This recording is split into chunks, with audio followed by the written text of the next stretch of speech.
এই মুহূৰ্তৰ এটা বিগ ব্ৰেকিং নিউজ ভঙাগড়স্থিত নেমকেয়াৰ হাস্পতালৰ সমীপত বিধ্বংসী অগ্নিকাণ্ডৰ ঘটনা সংঘটিত হৈছে সিলিণ্ডাৰ বিস্ফোৰণৰ ফলতে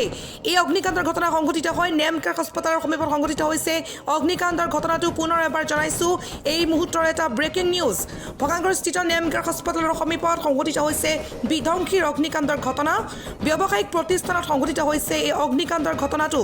এখন হোটেলৰ পৰা সম্পৰ্কিত হৈছিল জুই গুঞ্জন সুইটছ নামৰ এখন মিঠাইৰ হোটেলত সংঘটিত হৈছে ঘটনাটো সিলিণ্ডাৰ বিস্ফোৰণৰ ফলতে এই ঘটনা সংঘটিত হৈছে বুলি জানিব পৰা গৈছে এক উত্তপ্ত পৰিস্থিতি পুনৰ এবাৰ জনাইছো এই মুহূৰ্তৰ এটা বিগ ব্ৰেকিং নিউজ এক ভয়াৱহ অগ্নিকাণ্ডৰ ঘটনা সংঘটিত হৈছে ভঙাগড়স্থিত গুঞ্জন সুইটছ নামৰ এখন মিঠাইৰ দোকানত সিলিণ্ডাৰ বিস্ফোৰণৰ ফলতে এই ভয়াৱহ অগ্নিকাণ্ডৰ ঘটনা সংঘটিত হৈছে আৰু ইতিমধ্যে সেই স্থানত অগ্নি নিৰ্বাপক বাহিনী উপস্থিত হৈছে আৰু জুই নিৰ্বাপন কৰা হৈছে জুই নিৰ্বাপিত কৰা হৈছে এৰ দেখিবলৈ পোৱা গৈছে উত্তপ্ত পৰিস্থিতিৰ সৃষ্টি হৈছে যেহেতু নেমকেয়াৰ হাস্পতালৰ সমীপতে ঘটনাটো সংঘটিত হৈছে নেমকেয়াৰ হাস্পতাললৈ এতিয়া ভাবুকি কঢ়িয়াই আনিছে কিয়নো এই ঘটনাটো এতিয়া তীব্ৰ চাঞ্চল্যৰ সৃষ্টি কৰিছে এই মুহূৰ্তৰ এটা বিগ ব্ৰেকিং নিউজ গুঞ্জন সুইটছ নামৰ এখন মিঠাইৰ দোকানত সিলিণ্ডাৰ বিস্ফোৰণৰ ফলতে এক ভয়াৱহ অগ্নিকাণ্ডৰ ঘটনা সংঘটিত হৈছে